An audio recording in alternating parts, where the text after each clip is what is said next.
याचं प्रेम आपल्याला 100% कळतं. परंतु लक्षात ठेवा महत्वाचा मुद्दा, इथून पुढे ज्यावेळी तुमच्या आयुष्यामध्ये कधी संकट येतील, तुम्हाला सांगतो तुमची आई तिचं प्रेम तुम्हाला कळतं, पण जगाच्या पाठीवर असा एक व्यक्ती असतो ज्याचं प्रेम तुम्हाला आयुष्यात कधी कळत नाही, तो म्हणजे तुमचा बाप असतो. पोरांनो लक्षात ठेवा. आता तुम्हाला गरज पडली कपडे पाहिजे, तुम्ही आईला मागता, आई मला कपडे हवेत. तुम्हाला वाटतं आई मला कपडे घेऊन देते, पण आई तुमच्या बापाला सांगत असते पैशाची तरतूद बाप करत असतो. लक्षात ठेवा. आईचं प्रेम साऱ्या जगाला कळतं, पण बापाचं प्रेम सहजासहजी कुणाला कळत नाही. म्हणून तुम्हाला म्हणतो जन्म देणारी आई मात्र साऱ्या जगाला कळाली, परंतु जन्मबीज रोवणारा बाप मात्र सहजासहजी कुणाला कळत नाही. पोरगा आजारी पडलं, त्याला चांगल्या दवाखान्यात न्यायला हवं असं सांगणारी आई मात्र साऱ्या जगाला कळते. तुम्ही आजारी पडता, आई म्हणते पोरगा आजारी, दवाखान्यात नेलं पाहिजे. तुम्हाला वाटतं माझ्या आईने दवाखान्यात मला घेऊन गेले, परंतु लक्षात ठेवा त्या दवाखान्याचा जे खर्च आहे तो तुमचा बाप उचलत असतो. लक्षात ठेवा. पोराला चांगली कपडे हवेत असं काळजीपूर्वक सांगणारी आई मात्र साऱ्या जगाला कळते. तुम्हाला लगेच कळते आई कपडे घातली, आई मध्ये दिवाळी आली, कोणाला कपडे घ्यायचे, पोराला चांगली कपडे हवेत असं काळजीपूर्वक सांगणारी आई मात्र साऱ्या जगाला कळते. परंतु स्वतः फाटकी कपडे घालून तुम्हाला नेटकी कपडे देणारा बाप मात्र सहजासहजी कळत नाही कुणाला. पोरगी मोठी झाली, तिच्या लग्नाचं बघायला हवं, पोरगी मोठी झाली, तिच्या लग्नाचं बघायला हवं असं काळजीपूर्वक सांगणारी आई मात्र साऱ्या जगाला कळाली. परंतु पोरीला चांगलं स्थळ मिळावं म्हणून ते स्वतःचं पायतान झिजवणारा बाप मात्र सहजासहजी कुणाला कळला नाही. लक्षात ठेवा मुलांनो, पोरीचं लग्न मोठ्या झोकात करायचं प्रत्येक आईला वाटतं. पोरीचं लग्न मोठ्या झोकात करायचं तोरेच सांगणारी आई मात्र साऱ्या जगाला कळाली. परंतु पोरीच्या लग्नाच्या खर्चासाठी मित्रांच्याकडे पदर पसरणारा बाप मात्र सहजासहजी कुणाला कळत नाही. पोरीच्या लग्नामध्ये 4 चौकात मुसमुसू रडणारी आई मात्र साऱ्या जगाला कळाली. पोरीच्या लग्नामध्ये 4 चौकात मुसमुसू रडणारी आई मात्र साऱ्या जगाला कळाली. परंतु काहीतरी निमित्त करून आरोशाला जाऊन ढसा रडणारा बाप मात्र सहजासहजी कुणाला कळत नाही. लक्षात ठेवा मुलांनो, तुमच्या आईची माया आणि सर्वात मोठं दुर्दैव सांगतो तुमच्या वयाच्या 12 वर्षापासून वयाच्या 22 वर्षापर्यंत. बघा पोरांनो लक्षात ठेवा, आज मी सांगतो ती गोष्ट मनामध्ये पुन्हा एकदा विचार करा. वयाच्या 12 वर्षापासून वयाच्या 22 वर्षापर्यंत तुम्हाला सगळ्या गोष्टी कोण पुरवत असेल तर तो तुमचा बाप असतो. आणि वयाच्या 12 वर्षापासून वयाच्या 22व्या वर्षापर्यंत तुम्हाला सगळ्यात मोठा तुमचा शत्रू जर कोण वाटत असेल तो सुद्धा तुम्हाला तुमचा बापच वाटतो. लक्षात ठेवा.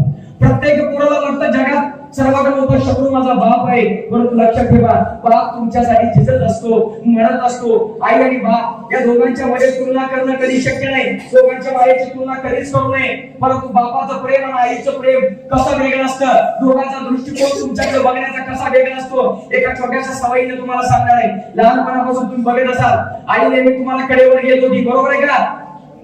आई तुम्हाला कडेवर घेते, बाप तुम्हाला खांद्यावर घेतो. का असं काय असं कधी विचार केला?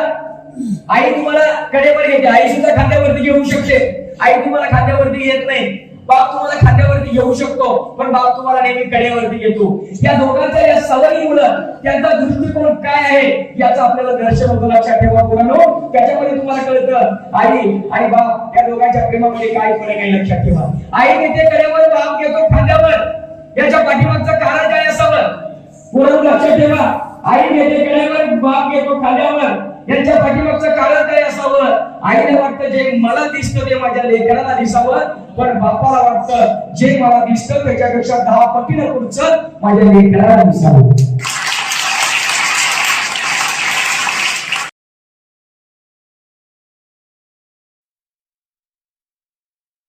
विठ्ठल विठ्ठल विठ्ठल विठ्ठल विठ्ठल विठ्ठल विठ्ठल विठ्ठल विठ्ठल विठ्ठल विठ्ठल विठ्ठल विठ्ठल विठ्ठल.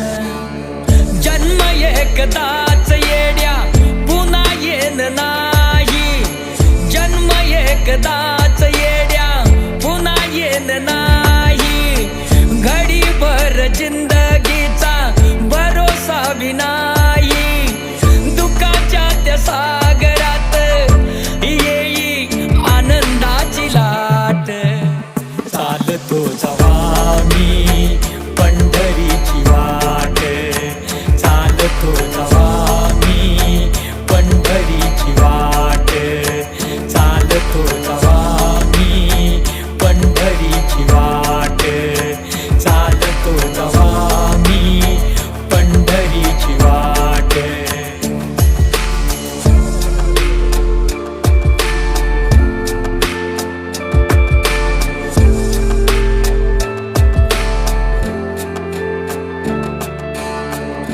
मृदंगाचा नाद घाली मज साद, मृदंगाचा नाद घाली मज साद, पडता तो कानी चिपळ्याचा ताल, बोलत या मन विठ्ठल विठ्ठल विठ्ठल विठ्ठल.